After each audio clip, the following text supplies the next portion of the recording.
This week, the question is, do open houses work? And we've really seen a lot of different things going on in our market. So stick with me. And today, I'm going to answer that question.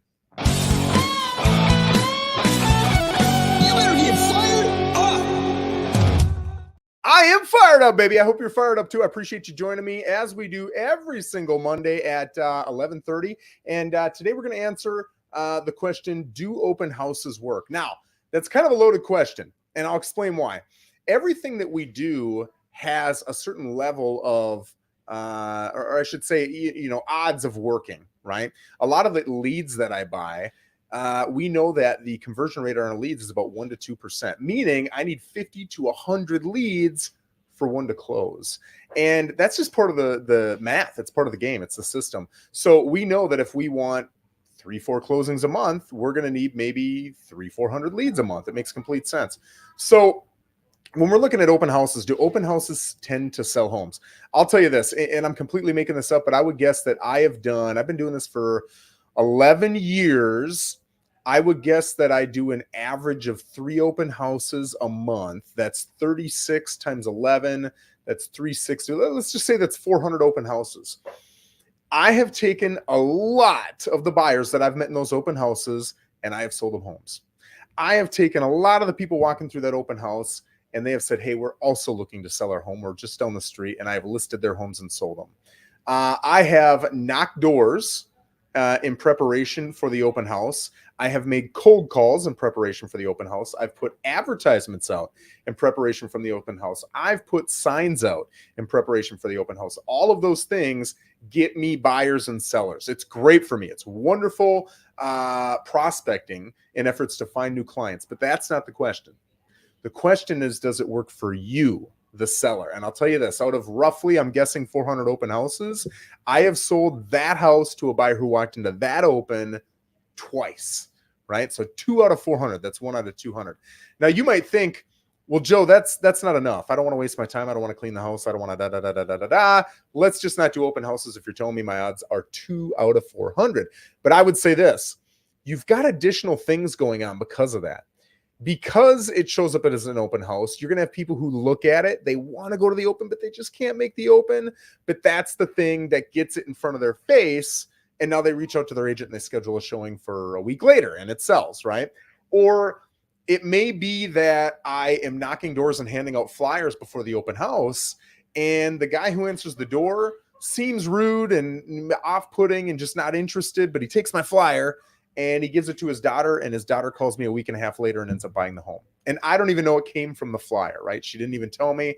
And when I asked, she said, oh, I saw it on Zillow or whatever she says, right? So there's a lot of different things that are going on. When I'm marketing a piece of property, I'm looking at 15, 20, 25 different ways to get it in front of different people.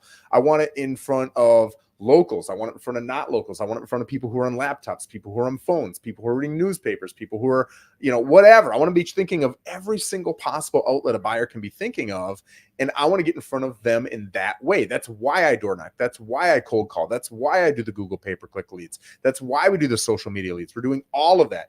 So while your odds of selling it to a buyer that walks through the door is lower than you're probably hoping for, number one, it's not zero, right? And we're trying to get we're not selling an ice cream cone here. We're selling a 6-7 figure home.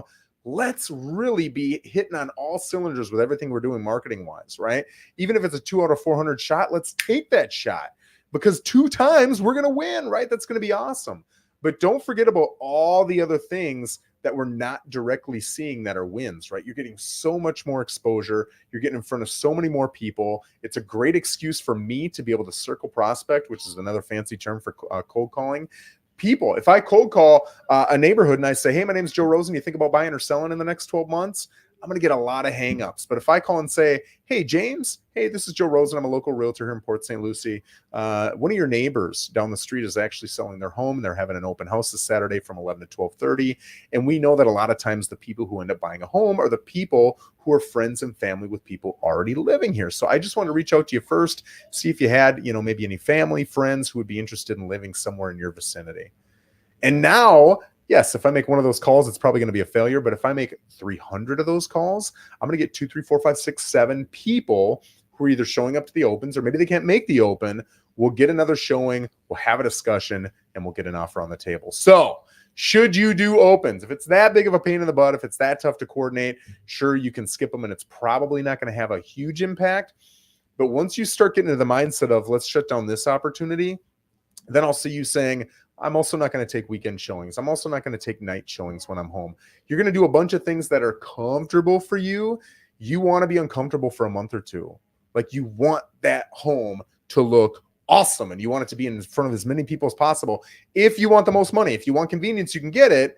But if you're not doing night showings, you're not doing evening showings, weekend showings, you don't want to hold an open house, whatever, you're going to take less money. And if you're okay with that, that's completely fine. But a lot of people want the money and they want the convenience. You're not going to get both. We are here. I am here to market the hell out of your property, and I'm going to make it as inconvenient as possible for you by keeping you out of that house because I'm trying to get buyers into it, right? So that's the goal. So I would say absolutely do it, but ask your agent a question. Are you calling people? Are you door knocking people? Are you sending flyers? What are you doing other than just putting a sign in my front yard and holding the home open for an hour or two? What kind of exposure am I going to get in front of people? And how are you getting that exposure? If you can tell me you're doing 3, 4, 5 different things, awesome. Let's do it. If all you're doing is holding it open and putting the sign in the front yard, then I can understand passing on it, right? But guys, there is my best insight as to whether or not open houses work. I do them. I love them. They're great for my business. I think that they absolutely help with sellers. They drum up more excitement.